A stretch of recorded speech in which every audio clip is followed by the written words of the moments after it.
good afternoon, good morning, happy Easter, pleasant Thanksgiving. If you're just tuning in, never seen me before, I'm TC. This is the MBRR Pod, Minnesota Black Robe Regiment podcast. Predominantly available on YouTube, and also working on remembering to put more and more content up on Spotify so I can earn 1 cent every 300 days from them. This is 3 days in a row for a drive time dialectic, and so I'm just going to sit here and ramble on for a few minutes while I wait for some people to stop by. There again, I know it's an odd Friday drive time dialectic. I haven't done dialectic in a while, but have some thoughts that I'd like to share, and you guys are subject, to it. You are unfortunately stuck with my musings and my ramblings, and so that's where we're at. While I'm waiting for some of my regulars to pop in, and some of my irregulars, say hi when you get here. Let me know that you are watching, and don't be afraid to share your opinions, because I've been noticing that, and now I'm getting more and more people who are stopping in and sharing their opinions, oftentimes ill-informed opinions.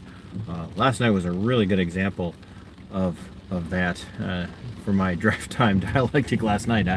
I had some really great feedback, and I had some very odd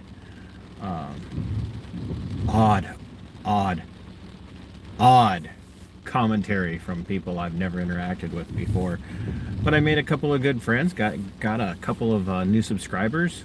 And so while we're at it, if you haven't subscribed yet, do hit the subscribe button, and then go to that little bell icon, and so you can adjust for notifications.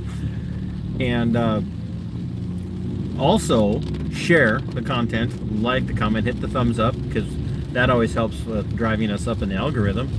And when I say us, I mean it, because this is a drive time dialectic. This is a conversation between us, between you and I, and sometimes it's just me talking, and other times it's me responding to what I see happening in the chat. Not that I would ever drive distracted.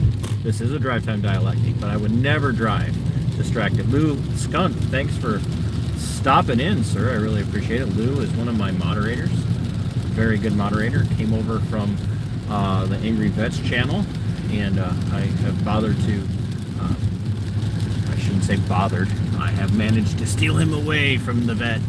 No, many of us share moderators, and so I'm always thankful when people swing in and help out with moderation. And if you are, or if you haven't yet, if you're one of those people who maybe got a gift membership from the Angry Vet has been known to stop in at times and share some gift memberships.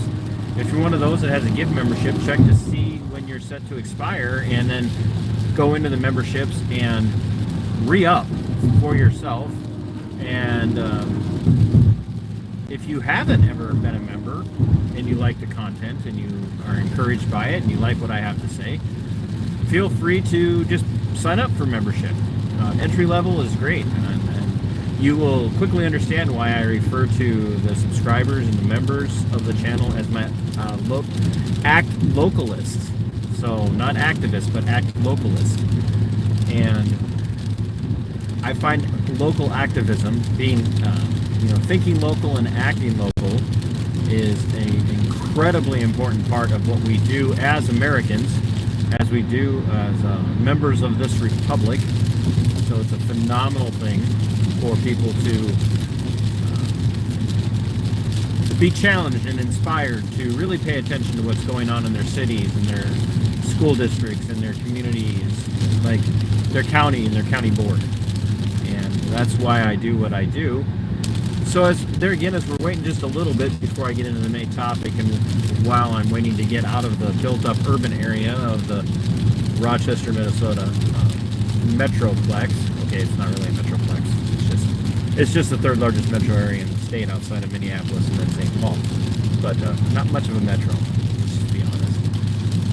But it was just, I want to wax a little poetic, if I can play fast and loose with that, about a little bit of what I saw last night as I subjected myself to the nonsensical farce of a debate that took place, because it ties into a little bit to the topic of what we're going to be talking about as a group tonight.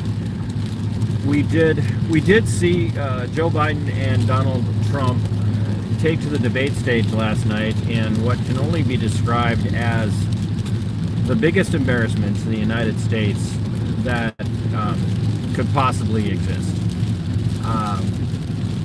If you walked away, if you've watched 50% of that, 30 to 35% of that, or 75% or 100% of that debate last night, and you walked away going, my guy is the guy. This is the best thing that has ever happened to us. I don't know if there's hope for you. I really don't. When the best moment of the night was Joe Biden and Donald Trump having a urinating contest over their golf handicaps and their golf scores and who has the better stroke. And at their ages, honestly, stroke is definitely a and with their proclivities as well, a stroke is not only something that they've done in the past in inappropriate ways, but it's a real possibility for them on a daily basis. But that was the best part, of the night. The most substance, the most objectively informative part of the evening was them talking about their golf strokes. So that's really about all you could take away from it. Not embarrassed to say that these are the two apparently best candidates that the United States populace has to offer and to vote for, then I don't, like I said, I don't know if there's any hope for you as a human being.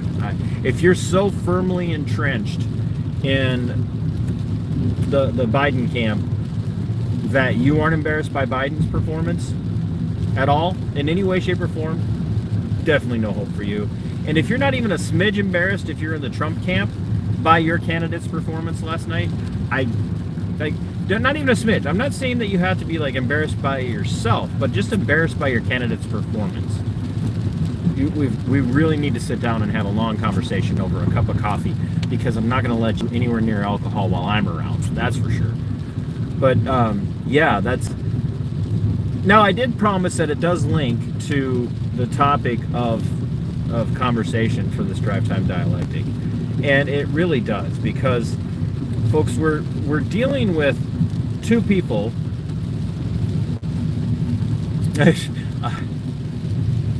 Trump did better than you thought he would. No, I'm not going to argue. I mean, I thought it was going to be a lot worse than it was for Trump. And honestly, Biden did better than I was expecting as well. So, given how poor his performance was, just imagine how bad I thought it was going to be for both of them. If I think Biden did better than I thought he was going to do. So, I'm surrounded by people that do not understand driving, by the way. They just don't seem to understand driving. Oh, I hope you guys are not getting the same amount of rain that we continue to get in my neck of the woods, by the way. So, yeah, linking last night's debate and the two leading candidates for president here in the United States to the topic of the militarization of police. I want you guys to realize how much they both are bragging about how much they love the military, right? And really how much they brag about how much they love enforcing laws. Obviously and clearly from very distinct perspectives, drastically distinct perspectives. one of, each thinking that they were better at enforcing, like, say, border and immigration laws than the other, when both of them were terrible about it. Both of them talking about how much they love the military and lying on one another like nobody's business. But what the reality is you saw Biden claim that the Border Patrol, the Customs and Border Agency enforcement, claimed that they endorsed him, when what they actually did was the leader of the Border Patrol apparently endorsed him, or endorsed a plan that he had. I don't know how it broke down. Trump was quick to jump on that. But then we also know that the Border Patrol did come out and endorse Trump. And the Border Patrol is nothing more than federal law enforcement, right? So they're all very eager to have law enforcement on their side. And they're all very eager to have the military on their side. And they're all very eager to give military equipment to law enforcement. I see this happening over and over and over again. And the reason why they want to do that, the reason why they're so quick to want to give military equipment and have the support of law enforcement on their side, is they want to be able to enforce their policies, to enforce their rules, enforce their laws. And I said that a little bit in last night's Dialectic, that, like, law enforcement is a tool of politicians. That's what it is. The Republicans, the normicons, the neocons would have you believe that law enforcement is a conservative career field, that only good conservatives make good cops. And that's because Republicans claim to be law and order, that they are the party of law and order, and that the Democrats are terrible anti-law and order people, and that they hate the law enforcement world, the law enforcement career field, and they want to defund police, and they want to take away all of the tools of law enforcement. And all of that is demonstrably, provably false. They all, both the Democrats and the Republicans, love law enforcement. They just love having the reins of law enforcement in their hands. They want control of law enforcement for their own agendas. If you disagree with me, put a 1 in the chat. If you disagree with me that the Democrats love law enforcement, put a 1 in the chat. If you disagree with me that Republicans love law enforcement, put a 1, or put a 2 in the chat. Because I will tell you, having spent nearly 13 years in the career field, that they all court law enforcement when it comes time for election endorsements or campaign endorsements.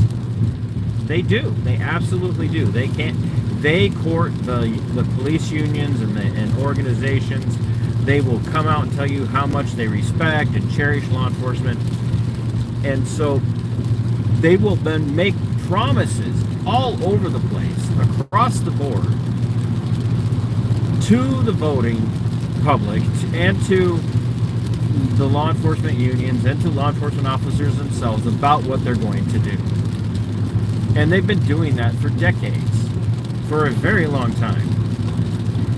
So that's why we see such a surge, if you will, in even a harder push towards a militarization of police. And so I'm going to assume that if you're watching this, that you are probably a person who watches, a lot of police accountability videos, auditor videos, observer videos, whether it be 1A or 2A stuff. You're the kind of person that's watching a lot of content that is centered around behavior of law enforcement, right? And that means either through social media like Facebook or Twitter or whatever you might find yourself watching these videos on, you're probably getting in your algorithm suggestions for a lot of different law enforcement agencies, I know that, like I've been awarded top fan status for at least 15 law enforcement agencies, the vast majority of which are not even in my state. Rick Martin says the correct term is peace officer. Law enforcement didn't come into play until 1966. No, yes, absolutely. I 100% agree with you on that, Rick. 100% agree. They should be peace officers. And it was in 1966 that we did see the push towards militarization of law enforcement, of police officers, of police departments. So I don't dispute that at all. But there's a reason why I say law enforcement, continue to say law enforcement, because we do not have peace officers anymore. We just don't. We do not have peace officers, and that's where I'm going with this.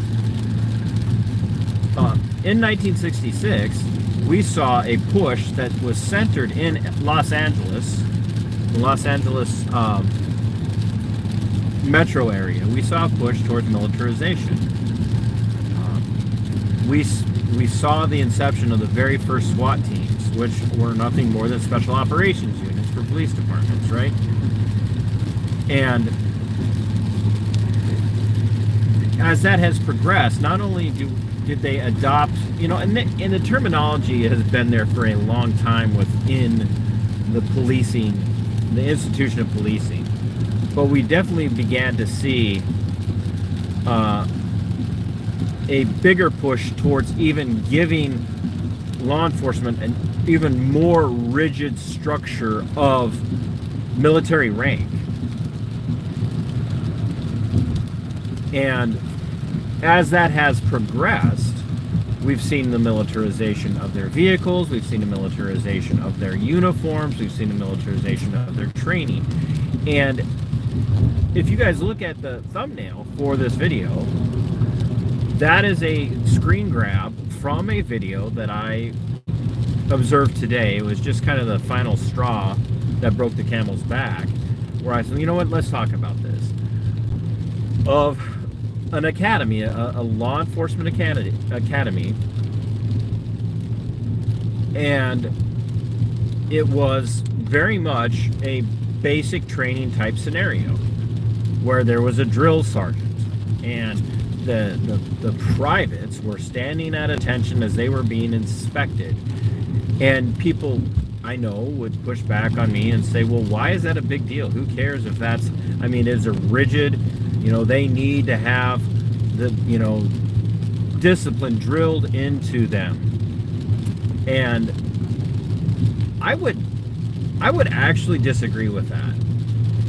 Do law enforcement officers, do peace officers, to go with Rick, and Rick, I'm all for reminding them of what they should do. 100% again with you on that.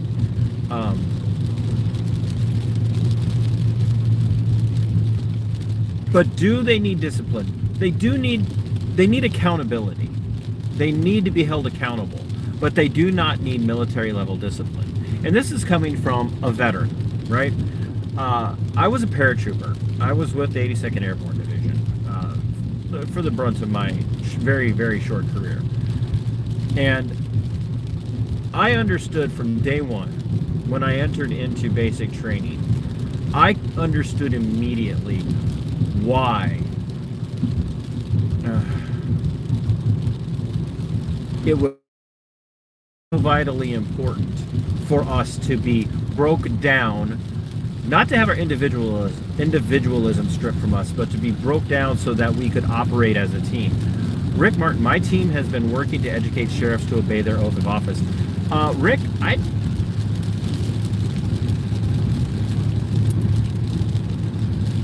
email me, mbrrpodcast@yahoo.com. I'd really like to hear a little bit more about what that looks like for you guys. So, yeah, I'd like to hear some more about that. So, yeah, email me, mbrrpodcast@yahoo.com. But as we've been watching, and we think about what we know, most of us, our experience with, if we're not in the military, or weren't in the military or didn't have even a brief stint or career with the military, most of us, the idea of what military training looks like is, taken from things like Full Metal Jacket, or, heaven forbid, Stripes. But really, when you think about it, everybody's introduction to boots or basic or whatnot is what you saw in the opening part of Full Metal Jacket. Arlie Ermey's character there, and Vincent D'Onofrio's Private Pyle. And it's not far from the truth. They really do work to break you down. The Marines in particular really work to strip you of your individualism. The Army works to foster individualism while teaching you to be a member of the team. And that's the same with the Navy and the Air Force. I don't know what the Space Force does, honestly. I just picture people with tinfoil hats on, walking around pretending to carry lightsabers and blasters. Yeah, I said what I said. But when you take and you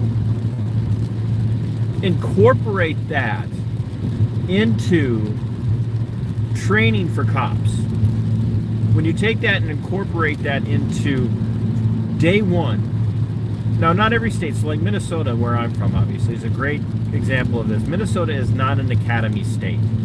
In other words, you do not go to an academy just to be a cop in Minnesota.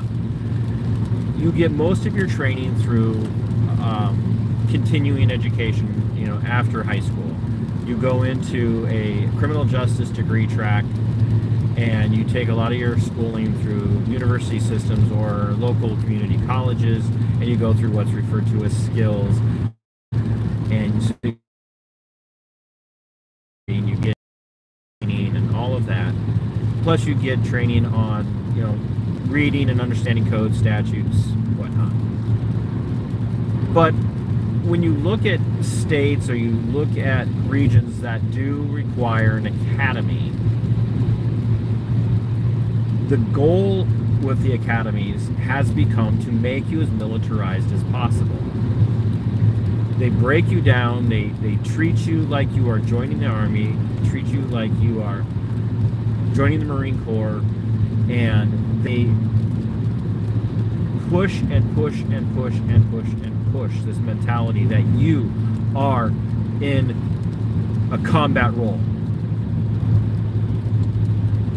That's what they want. They want new cops today to be so inundated with the mindset that they are soldiers, that they are warriors,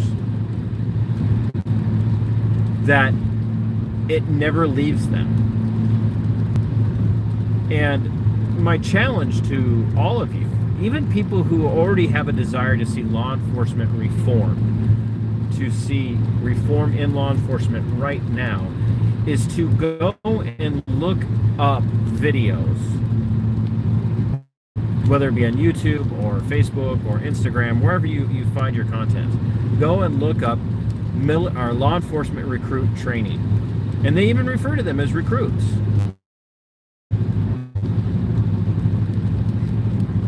And it's funny because the Air Force is putting out signs now that say now hiring.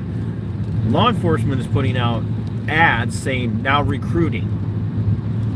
So, and they are actually now sending out recruiters into schools. They are now sending out law enforcement recruiters, police recruiters.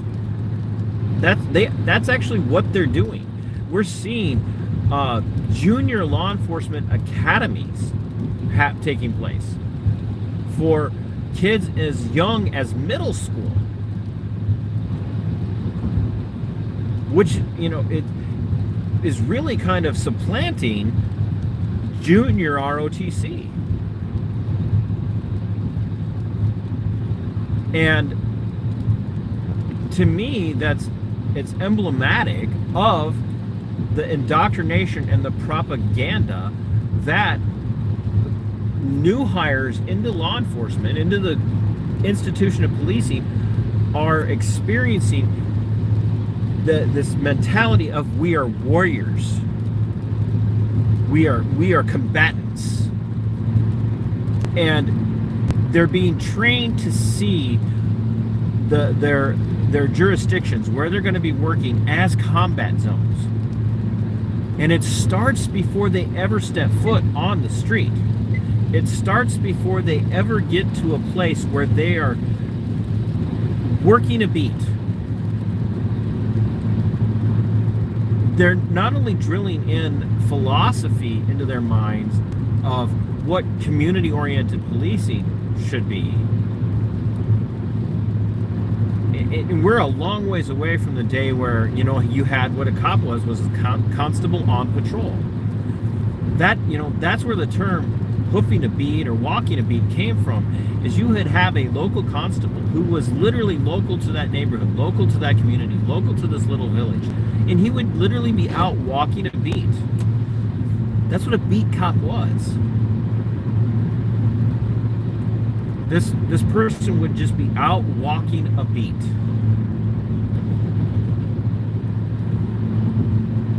And they would know the neighborhood, hours of the businesses. And as a militarization of law, they then began in that pulling away from that community-oriented policing, that community-based relationship. They began to see everybody as a bad guy.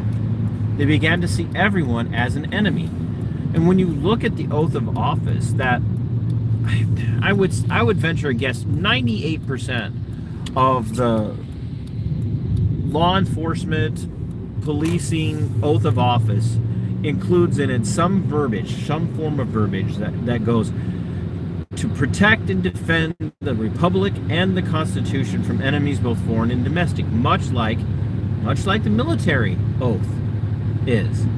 But that's a broad-based oath that's supposed to be given to every person in the employ of the state, whatever level of the state we're talking about, the city state, the county state, the state state, or the federal state. They are to be reminded that their duty is to protect and defend the Constitution, to protect and defend the Republic, which would then extend to the protection and the defense of we the people. But when you militarize the cops, when you militarize the peacekeepers, the peace officers, what begins to happen is a transformation in the mentality of that they're no longer seeing themselves as keeping the peace for the people, but keeping peace for themselves, between themselves and the people. And if that means they have to view you as an enemy combatant, then they will. And that's what's happening with this basic training boot camp type mentality that starts from day one. They're treating them like they are military recruits. They're treating them as if they are getting ready to go to war. And it's a very dangerous mentality because, like I said, it starts from day one. They hear it. You are out there to stop the bad guys. You are there to keep people from hurting the country. They hear this, folks. You don't have to believe me. You don't even have to like that I'm saying it. But that is what they're drilling in to these people's minds, to these young recruits, these young law enforcement recruits' minds. That's what they're beating into their heads. You are here to as a first line of defense in our country against our enemies.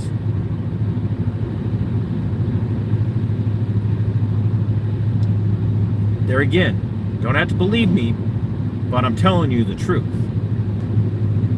And that's how they treat use of force. When they train people in use of force, now granted, look, I'll admit something that I don't talk about very often. Like, law enforcement is a necessary evil in our country, in our nation.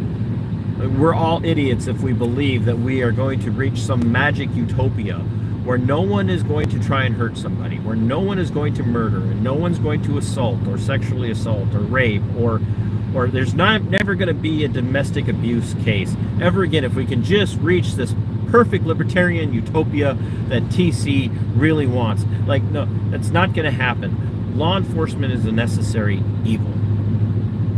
That doesn't mean I think that every cop is evil. I think they're all misguided. The longer you stay in with the direction that law enforcement is going, the more misguided you are. But it is a necessary evil, and they do have to be able to do violence, right? The cops have got to be ready to do violence when it's called for. But when you have it beat into your head from day one of your training that you are a warrior, that you are the first line of defense against enemies here in the United States, and you go through that through all of your training, and then you get to your FTO status where you're now out on the beat and you're with this, this experienced officer in the field, this experienced deputy, this experienced police officer, this experienced trooper, and you've got that guy sitting there breathing over your shoulder, or this gal breathing over your shoulder, telling you, like, look, always be on your guard, always be ready, never let your guard down. You have to understand that every traffic stop could be the stop where you have to shoot somebody. Every traffic stop could be where you get shot. Every call to a domestic, every call to a neighborhood could be on your guard. Never let your guard down. Always be looking over your shoulder. Always, when you go out to eat, sit with your back to the door. Watch, or with your back to the wall and watch the doors. Don't ever let anybody get behind you. That's in the mind all the time. And it puts them on edge, even when they're not on duty. Because they believe they're soldiers. They believe they are warriors. They believe it's their duty to protect you from a non-existent threat. And we hear that constantly. The police face a threat that you don't face every day. Now, I want you guys to ask yourself, outside of those of us that have experienced violence at the hands of strangers, and it does happen, I mean, we know this happens, but how many of you personally have experienced violence from a perfect stranger on a regular basis?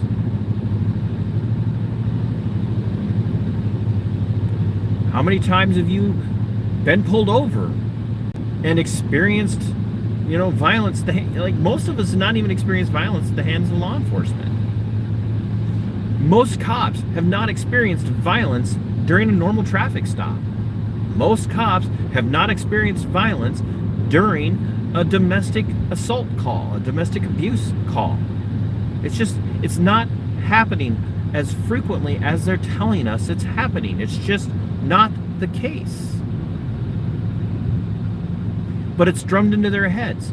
It's drummed into their heads from the day they start their training to the day they finish and go through their graduation. Is just like a military graduation ceremony. And then they go and they meet the captains and the lieutenants, and some have commanders. Who's your commander? Who's your lieutenant? What's your chain of command? Over and like, they want them to have that military mindset because they want cops to be the standing army that our founding fathers warned us about. Like, if you took the average law enforcement agency today and you were able to transport our founding fathers to the outside of that law enforcement agency at shift change, our founding fathers, Thomas Jeffersons and the George Washingtons and the Samuel Adams and those types, would look at that and go, that's a standing army. Why are you letting that happen? We told you don't let a standing army happen. And everybody philosophically would say, well, the standing army is the United States Army, the United States Navy, the United States Marine Corps, the United States Air Force. That's our standing military. No. Like, I'm telling you right now, the standing army, the standing army that our founding fathers didn't want us to have is our police force. Your average military unit in the United States is not set up and ready to go to roll over you and trample your rights as an American citizen in the Republic. The Army is not just like, sitting just inside the gates of Fort Bragg or Fort Sam Houston or, Fort Dix. They're just ready to roll out and take over an entire community here in the United States. Well, part of that's because we like to deploy our troops. What's up, Angry Vet? Part of that's because we like to deploy our troops to places all over the world where they don't belong. You know, you name it. Israel, behind the lines in Ukraine. Uh, we've got like 980 some military bases around the world. You know, I've just given up that. I'm just humoring you with the WhatsApp. I'm like, I don't do it in any of my other videos. I only do it when you show up because I know how important it is to you, Tav, and that's for you. So, yeah, but our standing army today is, quite frankly, law enforcement. Bringing it back, Moko, yeah. No, Rick, you're right. We are supposed to be a self-governing people. Absolutely. Absolutely agree with that. We are to be self-governing. But our standing army is the military. One, because our military is out fighting illegal banker wars all over the world all the time. We haven't known peace since the end of World War II. We've been in a constant state of war since the end of World War II. So we are left with the reality that our founding fathers would look at our law enforcement career field, our institution of policing as it stands today, and they would see the average police department, the average sheriff's office. And by the way, people, can we please stop saying sheriff department? It's bad enough that sheriffs don't really understand that they work for us anymore. When you say sheriff's department, that means you're putting them under the auspices of the county commission. The sheriff is a directly elected, highest elected official in a county. Nobody outranks the sheriff in a county. No one.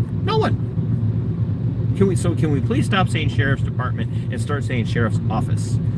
Because sheriffs are directly elected by the people, which is really the way it should be. Hey, Lou Skunk can't be your baby daddy, because last night it was Jugalassus that was your baby daddy. You got way too many baby daddy tabs. But they would look at our law enforcement agencies and they would see a standing military and they would tell us to remove them. And they'd be right. They would be absolutely right.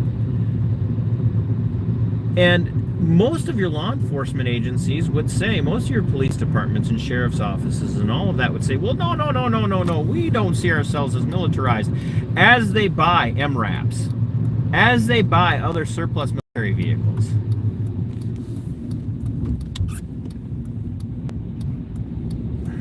What did you say? Share this, subscribe. If you don't, you are part of the problem. No, I agree. Yes, that's 100% true, Tav. That's the truest thing you've said in years. But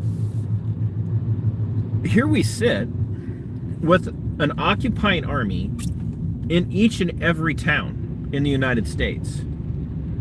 Each and every town in the United States is an occupying standing military on the doorstep of every home. Seconds away. Well, until it counts, and then they're minutes away. Seconds count. Police are minutes away. Or hours away if you're, trapped in a school in Uvalde, Texas. But we're bringing in, there are agencies that are bringing in surplus military aircraft, folks. There are agencies that are getting robotic dogs that do have the capability of being armed with weapons. These drone dogs. Yes, and drones everywhere in law enforcement now.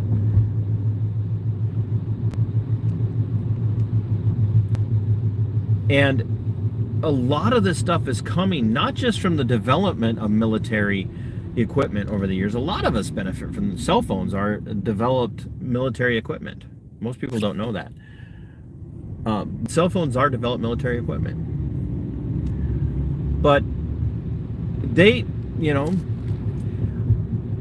have they have developed equipment, and they have also adopted equipment from the military as its military surplus. And that military surplus equipment is being handed off directly from combat zones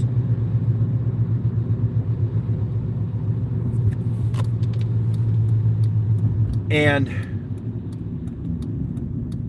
are being geared towards intimidation.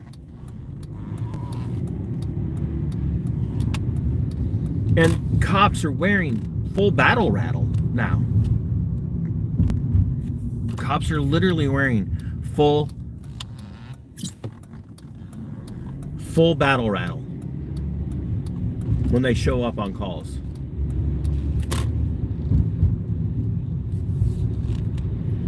Well, Joe Biden says, like, you want weapon, to fight the United States government. We've got F-15s and nukes.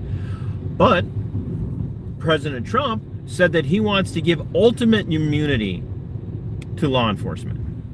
He said that. Ultimate immunity. In other words, he wants law enforcement to have so much immunity that no one can take it away from them.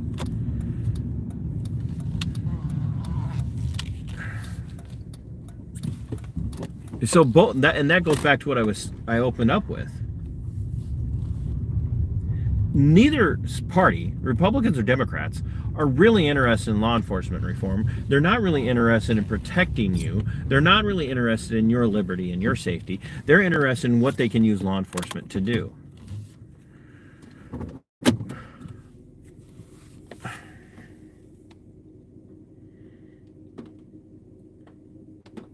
And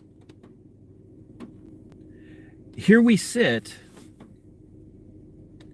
in a world where you can't drive down the road and not see the standing army right in front of you.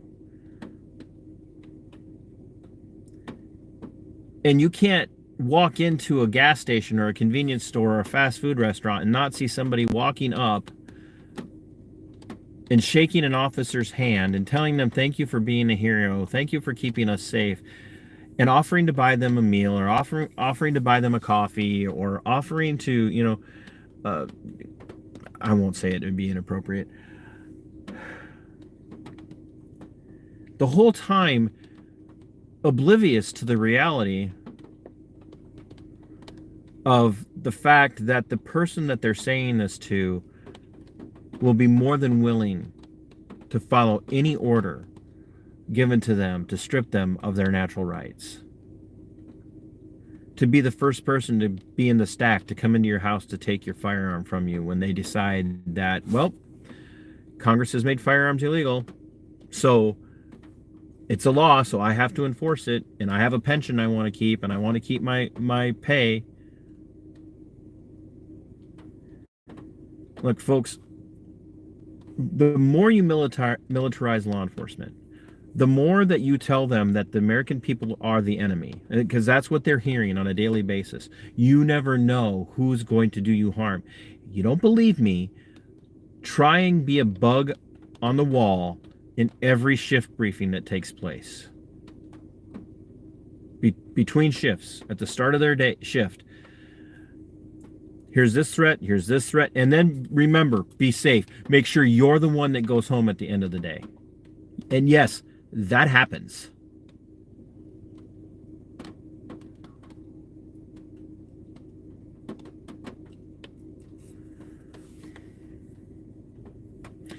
Tav, I disagree. The Dems don't hate cops. The Dems love the cops when they can use the cops to do what they want.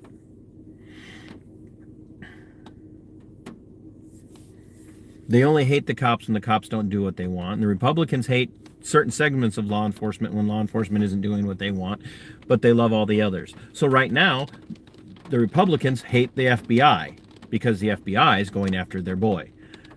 So they hate the FBI, but they love all the other law enforcement agencies. And what they don't understand is they're all part of the standing army. They're all inextricably linked. All of them are inextricably linked. Every single agency in the United States gets federal funding, which makes them beholden to federal enforcement.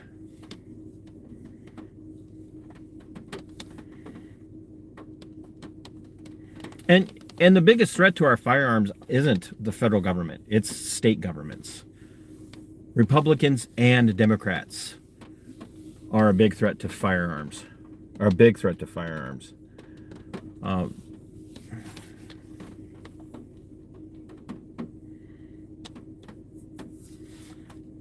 State legislators are a big threat, and they will use law enforcement against you. Look at every single red flag law out there. Republicans have backed them as well. And then they make excuses for cops when cops do things like come to a house and take a weapon from somebody because, well, red flag law said they had to. But every shift briefing, they hear about how dangerous the world is. They hear about how bad people are, that even grandmas can be dangerous. And that's why cops can do things like grab Karen Garner and throw her down and break her arm. It's why cops can do things like grab Carolina Fort Worth and throw her to the ground and knock her unconscious and send her into agonal breathing.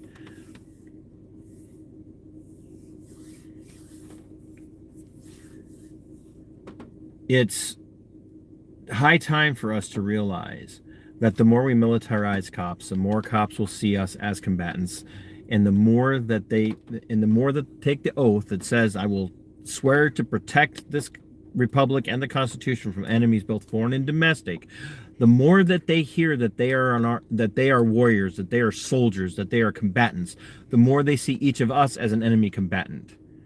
Like the people who have been deployed to Iraq and Afghanistan have learned to see enemy combatants behind every wall, behind every rock, behind every tree, behind every hedgerow.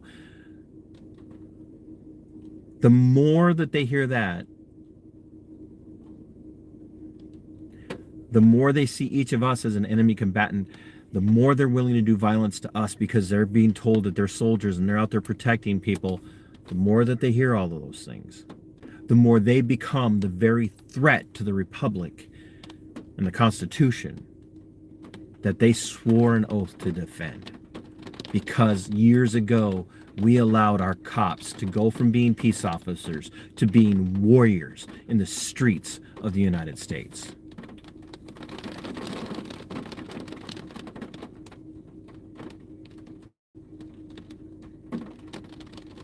Because they believe the hype that they're warriors in America.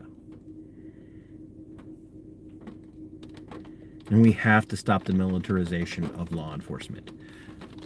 And I add to that, we have to stop the pipeline of military to law enforcement. We have to stop allowing people to fast track from military service to law enforcement. There needs to be a 10 to 15 year waiting period, minimum, from people coming from combat-related MOSs or even in the military at all into law enforcement, because that feeds into the militarization. We need people who are interested in peace, not in being warriors.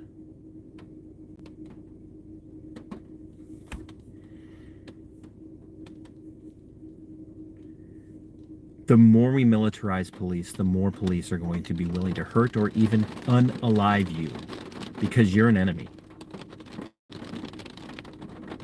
Ask every person that suffered at the hands of cops for nothing more than an exercise in their First Amendment. Tell me I'm wrong. Tell me I'm incorrect. Tell me that a militarized police force, tell me that militarized peace officers are good for the world. Because then I would tell you, if that's the case, if militarized peace officers are good for the United States, I will ask you to look at the state we left Iraq in. I would ask you to look at the state we left Afghanistan in. I would ask you to look at the state that we left Vietnam in. Because what were those things? They weren't wars. They'll tell you it wasn't a war. Those are police actions.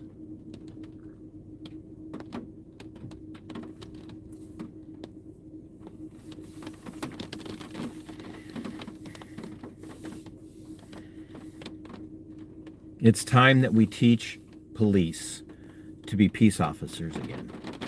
It's time that we remind them that they are to be peacekeepers and not warriors. The warrior mentality in the institution of policing has got to end. They have to stop seeing as us versus them. They have to stop seeing us as the enemy. And they have to start seeing us as the people that they serve and reserve the status of enemy to someone who's actually trying to do them harm. So thanks for tuning in. Share this out. Tell people to comment. I'd love to hear feedback. Philosophically, we've lost the plot. So, and if you haven't yet, pick a membership level. Support me through the memberships. You can also support by sharing this and telling people to watch. You can support by subscribing, driving me up in the algorithm.